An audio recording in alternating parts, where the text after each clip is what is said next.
Alright, so this is for the cheap camping thread on Two Wheel Texans. I am not on I'm not out camping. I'm on my property out in Greenville. A while back I went to Bob's Thanksgiving camp out, and I left the house and forgot my tent. So where else do you go when you've forgotten your good Kelty tent? Well, let's go to Walmart. I mean, why not? I just need it for one night, and it's a $20 bill. It's a little more. It's 24 bucks, but this is a single person tube type backpacking tent, and there are plenty of reviews out there on this tent. In fact, not all of them are very flattering, I guess you could say. I had no problem with the tent the one night I've used it so far, but it didn't rain. It was relatively, I hesitate to say warm. It was pretty cold that night, and I actually stayed pretty warm in here, and even whenever I got out of my sleeping bag the next morning, it was pretty warm in this tent. But I'll go ahead and unpack it for you, show you what's in here.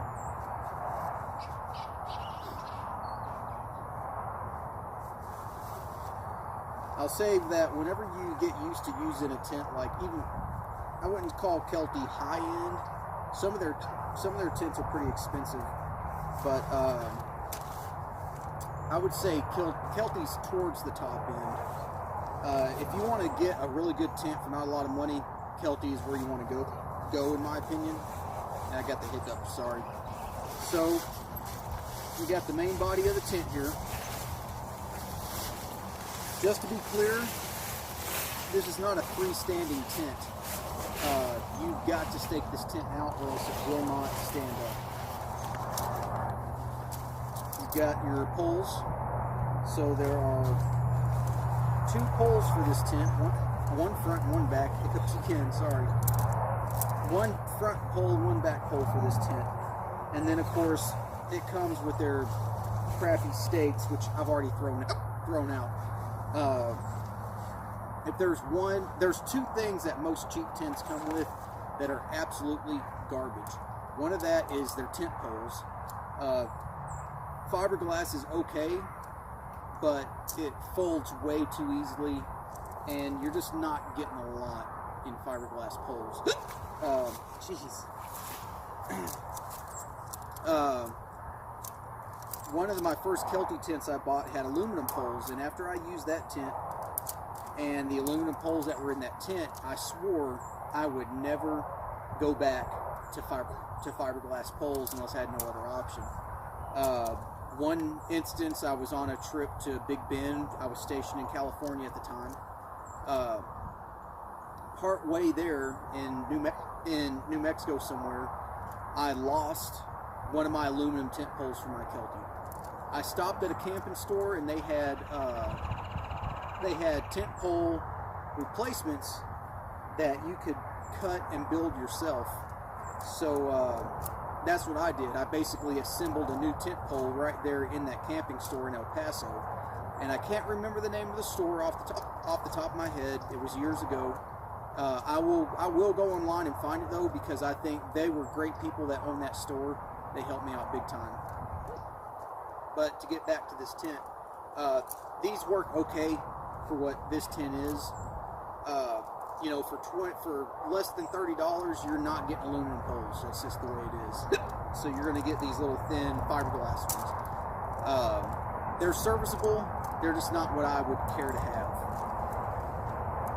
So let me go back real quick. I gotta run back to the building, to my garage, and grab my tent pegs, my good aluminum tent pegs. That's the other thing that comes with these cheap, actually most tents, that I really don't like, and that is those real spindly aluminum tent pegs. They don't grab the ground worth of crap, and they bend really easily. MSR makes groundhog tent stakes. In my opinion, that's the best bang for the buck for tent stakes out there. They don't cost a whole lot of money, but they'll drive into nearly any ground as long as it's not solid rock, and they will hold the tent down in place very well. Way better than those crappy aluminum ones that come with this tent. So I'll be right back.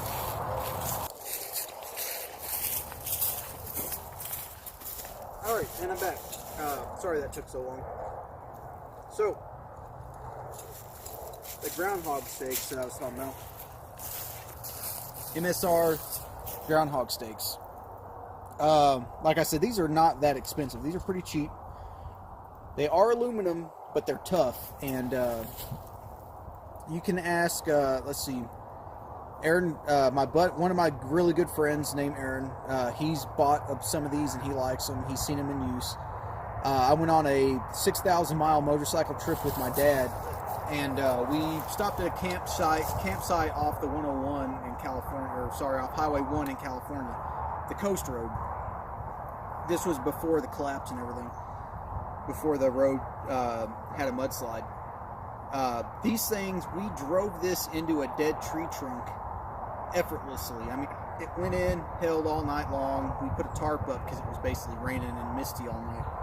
But they're great. These, I don't even know how to pronounce that name.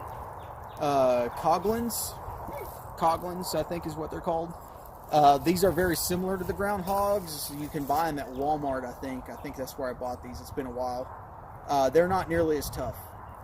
They will go into some pretty tough ground, but they're a lot more they're a lot more malleable than the groundhog steaks from MSR, and they will break much easier. I've broken a couple of these already. I've broken very few of the groundhogs. But anyway, I'll get back to the setup. Like I said, it's not a freestanding tent. You have to stake it out or tie it off to trees or rocks or something. It won't stand up on its own. So let's do a little time lapse, and we'll get this thing set up. So I'm going to cut to the time lapse, and we'll do it.